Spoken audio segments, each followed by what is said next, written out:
Hi guys, today I have some art related things to do. I either want to get really close to finishing this painting or finishing it completely. That, believe it or not, was 3 weeks ago. We're nearing mid-October and the painting is still not complete. It's really taking up a lot of my time and thought. When I'm painting, I'm really like thinking like, okay, how am I gonna tackle this? There have been a lot of things about this painting that I didn't really know how to tackle when I was going into it, like painting the tissue paper, painting the freaking chicken nugget. This sounds so stupid. When I was getting ready to start this painting, I didn't really look at everything. Like I was just like, this just looks fun to paint. But then I didn't realize like, oh, this tissue paper has a very specific pattern. I'm gonna have to somehow tackle the pickle on the table, the amount of detail in this picture, the chicken nugget. I mean, I've never painted food before, let alone a chicken nugget. Like, how do you do that? This sounds so stupid. I don't know if I'm gonna finish it by the end of this video, but we'll see. My art station is not exactly what I would like it to be right now, but it is what it is. You still gotta paint. You still gotta get your stuff done. So maybe we'll have a studio one day. In my last video, I was talking about references and how I want to start taking my own references. I also want to start printing out the references and not just like looking at my screen, because a paper reference never dies, you know? No, I can't find my reference. Did I delete it? Oh, no. Okay. Hi people, how's life? I am doing a voiceover because I felt like I needed something here. This cloth was the most, well, it's tissue paper, I guess. I don't know how to categorize this thing. Tissue paper with the red and white checkered design. It was such a hard thing to tackle because I didn't really have a plan before going in and doing it. So I kind of just started off with a red base and then started painting in these checkered pieces. But after some trial and error, I found out a better way that works that I should have started with. So yeah, 6 weeks ago, I thought this painting or this picture would be such a fun thing to paint. Like I thought it would be a fun little project, you know, to work on. But then it ended up taking me such a long time because I had to do a whole gridding process, which is actually one of the last videos I posted on how to grid a painting. This is this painting. But anyway, I also took a trip in the middle of it. I came back. I was like, I don't know how to tackle this, but I kind of just got started and hoped for the best. By the way, this is the better way to do it. Do your guidelines first so you're not walking into something you don't know how to get yourself out of. And I'm not exactly sure how many of these baskets were on there with the checkered tissue paper, but every time I finished one, I felt like there was another one every single time. Like I was just like, when does it end? Eventually it did end and I started tackling everything else, which was also a huge process because I felt like there was so much detail, and I never painted anything with this much detail in it. I don't think, like this many little pieces. I've painted portraits obviously with features, but this has so many different little things that you can easily miss if you're not paying attention. And I really just wanted to make sure that I was getting everything that I saw in my reference, or as many things as possible, because I really liked the reference and there was so much detail in it. That's probably why the process took me so long.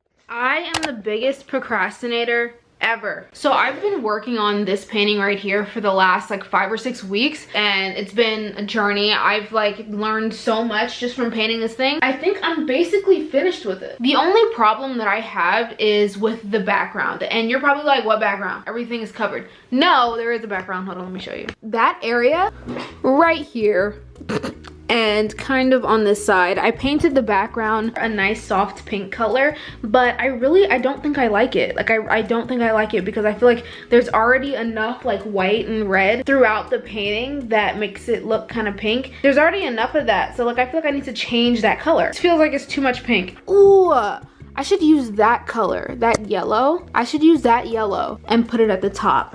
I feel like that would bring it all together. I think I might do that when I get home. I actually have class today, so I can't really like do it right now. And I should be leaving like right at this moment, but I just have to fix that background thing. And then I feel like after that, I would feel way more satisfied. I love the pickle and I love the chicken nugget, okay? This painting was such a challenge because I never painted food really before. I've painted like a cupcake. I drew a ice cream cone in class, but it's been a while since I actually did anything like other than portraits. So I was really excited to do this, and I was really happy with myself because I wasn't getting bored with this painting. And I think the main reason that I wasn't getting bored with this painting is because I took the reference myself. Like this is actually my picture in my camera roll that I took, and I was like, this is a good opportunity to take a reference when I was sitting at this table eating. So I took that picture and now it's actually on a canvas, which is kind of wild and kind of weird. But the chicken nugget was really scary for me. It was really scary, but we did it. We got through it. And now there's a chicken nugget on my canvas, which I never really expected to say that. I'm sorry, just a little closer look at the chicken nugget.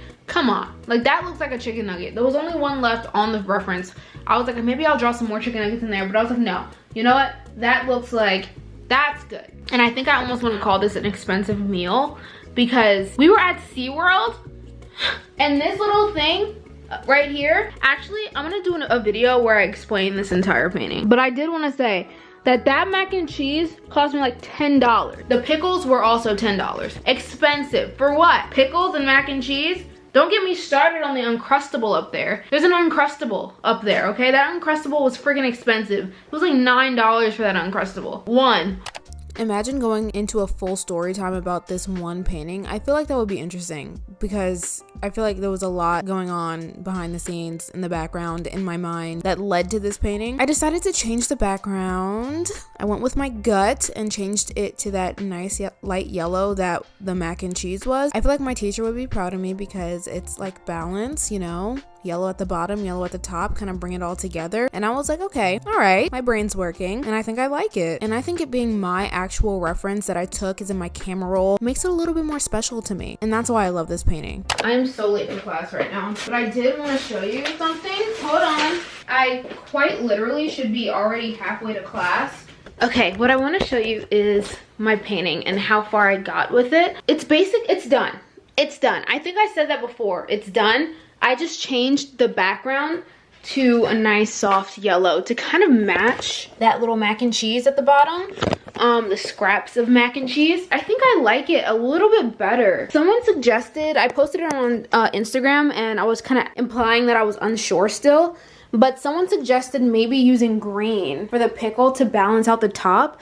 But that was kind of my goal with the mac and cheese. Like I wanted to balance it out. And I think it did the job. But I don't know. I feel like a nice varnish, after I varnish it, it'll be nice. Like it'll be like, okay, that's it. But I can't varnish it yet because I know it's not fully dry. And one of my biggest pet peeves is when you varnish something and it's not totally dry and then the paint starts like smudging all over the painting. So like, I'm not gonna do that yet. I'm gonna wait. But yeah, there's the painting. There it is. I gotta get to class. Thanks for watching this video if you've made it this far. If you clicked at all, thanks for watching this video. I would love if you subscribe to my channel. Thank you for the new subscribers. Hi, how are you? Hope you have a wonderful day.